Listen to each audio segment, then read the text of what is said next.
I can't even imagine what the suicide and homicide and just the rates of depression, and accidental deaths due to overdose are going to look like in the future. It's going to reach epidemic proportions. It's already, the statistics are already alarming, and yet nobody's sounding any alarm bells. Parents have to intervene. We have to stop giving our kids free access to social media and phones at young ages. They are not ready for it. Their minds cannot cope with the dopamine. They can only have it up to a certain hour, and you take it away. They're children. You can take the phone away. We've got to intervene as parents. But as companies, we now have to deal with the influx of kids that are coming into our companies with addiction. Watch, I see it all the time. Walk through any office. You'll see the older employees have their phones on the sides of their computers as they're working. You'll see the youngest employees have their phones face up in front of their keyboards between their arms as they're working. And this is how they work.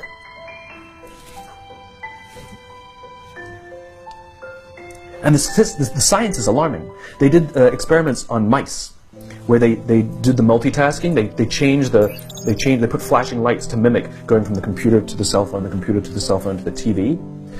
The mice that were exposed to the changing lights, it took them 3 times longer to solve a maze than the mice that weren't, and the damage was permanent. There is a subconscious reaction to these devices when we use them, okay?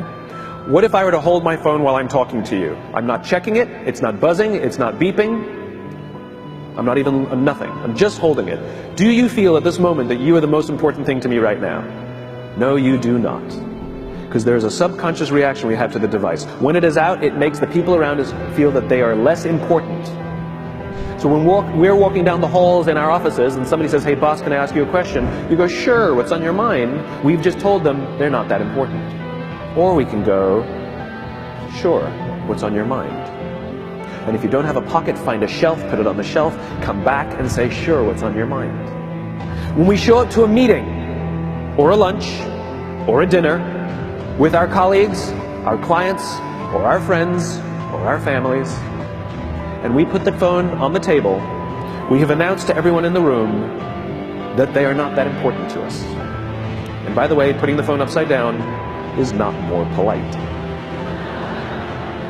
My favorite one is when the meeting or at a lunch with someone that the phone will ring and the caller ID will pop up and they will go, I'm not going to get it. Oh, so magnanimous. Oh, lucky to eat with you today. Or they could just put the damn thing away. You can tell how addicted we are. When somebody pulls out their phone when you're with them, how uncomfortable does that make us feel? You're walking down the street with someone, they pull their phone out. We feel stupid, so what do? We pull our phones out.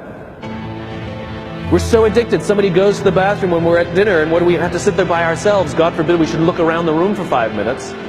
We pull our phones out. Meetings, awful. What do we do when a meeting happens, right? Everybody's sitting waiting for the meeting to start. Bob's running a few minutes late. Bob's here? Okay, start the meeting. Do you know when relationships are built? All that in between time.